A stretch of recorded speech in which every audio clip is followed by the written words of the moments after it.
नमस्कार दोस्तों, आज हम 16 महाजनपदों के विषय में पढ़ेंगे। तो पहला प्रश्न है, पाटलिपुत्र का संस्थापक कौन था? तो पाटलिपुत्र का संस्थापक कौन था? तो पाटलिपुत्र का संस्थापक अजातशत्रु थे और उदयन ने राजगृह से इसे अपनी राजधानी पाटलिपुत्र में हस्तांतरित किए थे। अगला प्रश्न है, पाटलिपुत्र को किस शासक ने सर्वप्रथम अपनी राजधानी बनाए थे? तो पाटलिपुत्र को सर्वप्रथम उदयन ने अपनी राजधानी बनाए थे। अगला प्रश्न है, प्राचीन काल में गंगा के दक्षिण क्षेत्र को किस नाम से जाना जाता था? फिर से देखते हैं, प्राचीन काल में गंगा के दक्षिणी क्षेत्र को किस नाम से जाना जाता था? तो प्राचीन काल में गंगा के दक्षिणी क्षेत्र को मगध के नाम से जाना जाता था। तो उस समय मगध सबसे शक्तिशाली राज्य था। अगला प्रश्न है, किस महान शासक ने प्राचीन बिहार में हर्यक वंश की स्थापना किया था?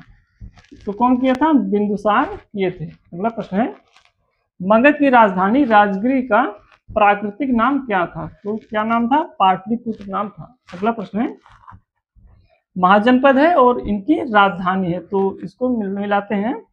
मल्ल राज्य की कौन सी राजधानी थी? कुशीनारा या कुशीनगर थी। अगला प्रश्न है, अंग देश की राजधानी कौन सी थी? चंपा थी।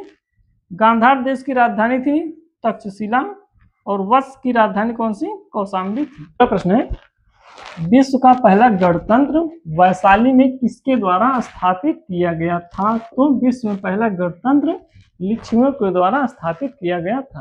अगला प्रश्न है, मगध की प्रारंभिक राजधानी कौन सी थी? तो मगध की प्रारंभिक राजधानी राजगृह या गिरिब्रज थी। अगला प्रश्न है, 16 महाजनपदों की सूची कहाँ से उपलब्ध होती है? तो 16 महाजनपद की अनुसूची या सूची अंगुत्तर निकाय से हमें मिलती है। अगला प्रश्न है, प्रद्योत कहाँ का राजा था? तो प्रद्योत अवंती का राजा था।